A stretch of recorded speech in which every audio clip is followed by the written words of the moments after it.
Bolter states that cinema can evoke a real aura when the audience overlooks the workings that go into making a film. The rising trend of one-take films has challenged the notion of true realism with the simple fact that life cannot cut. But what is aura? And how do one-take films challenge the notion of what cinema is in the digital age? This is what I will be exploring in this video essay. Take the clip at the start.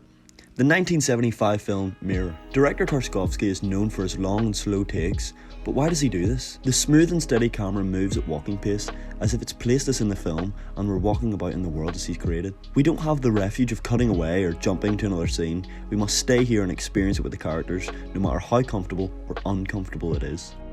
That is aura.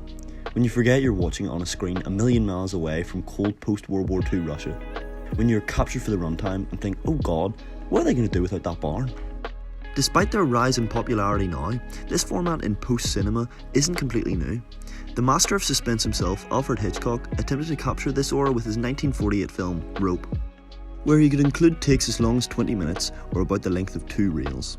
He would also employ tactics still used today by devising hidden cuts, usually if someone or something filled the entire frame. Films like Birdman and 1917 use hidden cuts, like right here. Even making its way to film's little, fatter cousin, TV. Shows like Better Call Saul and Always Sunny in Philadelphia venture into the world of long takes. However, these pictures don't have the limitations Hitchcock had, where he could only film for as long as he had physical tape. The introduction of digital cameras and memory cards with vast amounts of recording space have made the possibility of creating a film that all takes place in real time accessible to far more filmmakers. For instance, take Thunder Road, a 12-minute one-take short film independently written and directed by Jim Cummings. Without the need for time-consuming camera setups and long days labouring through an edit, Cummings was able to make a cheaply made, self-distributed, multi-award-winning short away from Hollywood's grasp.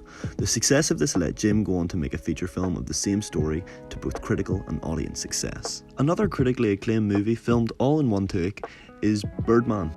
The digital turn in cinema allows avant-garde filmmakers like Alejandro González Inarritu to redefine storytelling through the creative use of one-shot. Despite having moments probably not set in reality, Birdman tells a grounded story of a struggling artist with the erratic realism coming from having 0 visible cuts. This enhances the viewer's experience, encapsulating them into the film's world as the one take is used to amplify the narrative. Where in some films, like 1917, the one shot can be construed as gimmicky and purely auteuristic. Speaking of, during the making of 1917, director Sam Mendes ordered 5,200 feet of trenches to be dug so the camera can fluidly film from location to location while staying in the unblinking world.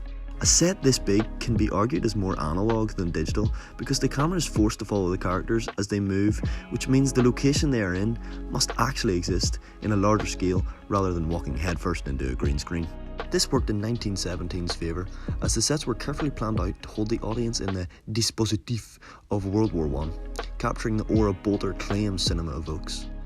The digital age has opened film to more creative and exciting ways to tell a story, while also borrowing from classic Hollywood techniques. Post-cinema is not just after cinema, and it's not in every respect new. Post-cinema asks us to think about new media not only in terms of novelty, but in terms of an ongoing, uneven, and indeterminate historical transition. One-take films have definitely had an impact on how we as the audience consume cinema. The digital age has opened this avenue of experience, and the more the technology advances and the more creative filmmakers get their hands on it, we will continue to develop new ways to tell stories and capture the viewer in their aura.